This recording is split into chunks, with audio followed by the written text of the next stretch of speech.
So this is pretty cool. I've never seen this before. Um, it's extremely dangerous for the drone to be out at night. I already crashed it twice. I was just completely unprepared.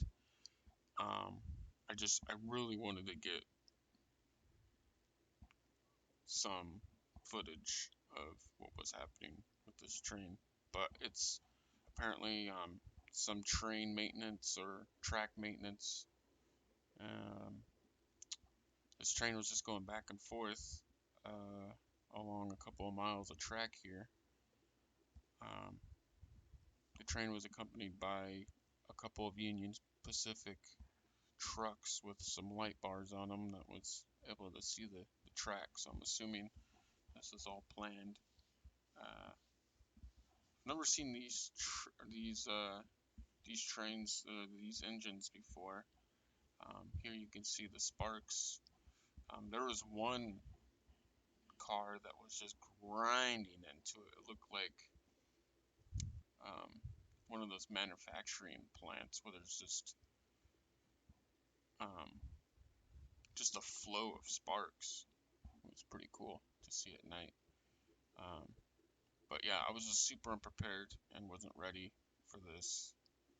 It was about 11:30 at night, but I managed to get a little bit. I really, really, really wanted to get down next to those sparks, but um, I just couldn't remember if there's any lines or anything like that um, along the tracks there, which I know there is, but there isn't much. But I didn't want to risk it, so I managed to capture what I could.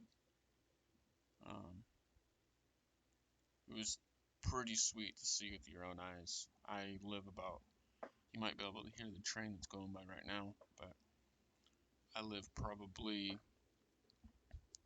40 yards from the track, and this track is extremely busy. It's probably one of the best places I've ever lived, um, as a rail fan. Um, yeah, I just looked out my window about 11 o'clock at night, and I saw a train kind of coming to a standstill, and I thought it was an Amtrak because all the lights. I thought it was all the lights inside the cab, um, and which I've wanted to get some drone footage at night of an Amtrak train. Um, there's a certain spot that I know for a fact I can take the drone to um, and get within window level so I can see the people inside of it and get a cool video of it safely. Um, but the train never came back to that section of the track, so I just couldn't get um, low enough to see any better details. But I just managed to capture what I could. I also was having problems with the drone. I'm not too sure if I did something to it in those first two crashes, but it wasn't collecting GPS like it normally does. So I'm I'm kind of struggling with capturing um, decent footage while I'm out here at night because the drone, when it has GPS footage or when it has GPS satellites connected to the drone, it'll stay in one spot a lot better. Um, if it doesn't have enough GPS, then the drone will drift with the wind or it just kind of floats, just like as if, it's a boat in the water. It'll just kind of drift if you don't control it. So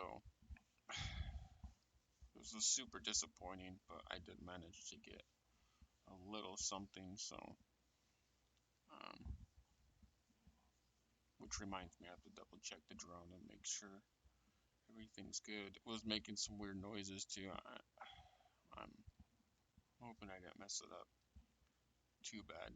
So we'll have to test it out later when it's done raining. But yeah, don't know what's going on here with this train, but it was awesome to see. Um, when it went by the house, it's right out my bedroom window. Like I've literally been able to wave at the conductor, and he'd give me a couple honks. And I've seen him wave, some of them wave back at me. That's how close my bedroom window is.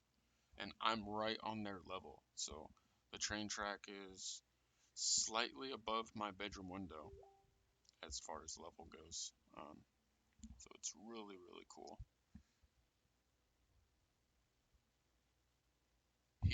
Here I was going to try and get low enough to follow this truck out to the train because that's where it's going. Because right now I can see that there's no cables, and this is the section of the track that I know I can get low with. Um, but I ran out of battery, and I just didn't want to risk it. I really didn't want to risk it. So, darn it. Wasn't prepared. Maybe next time.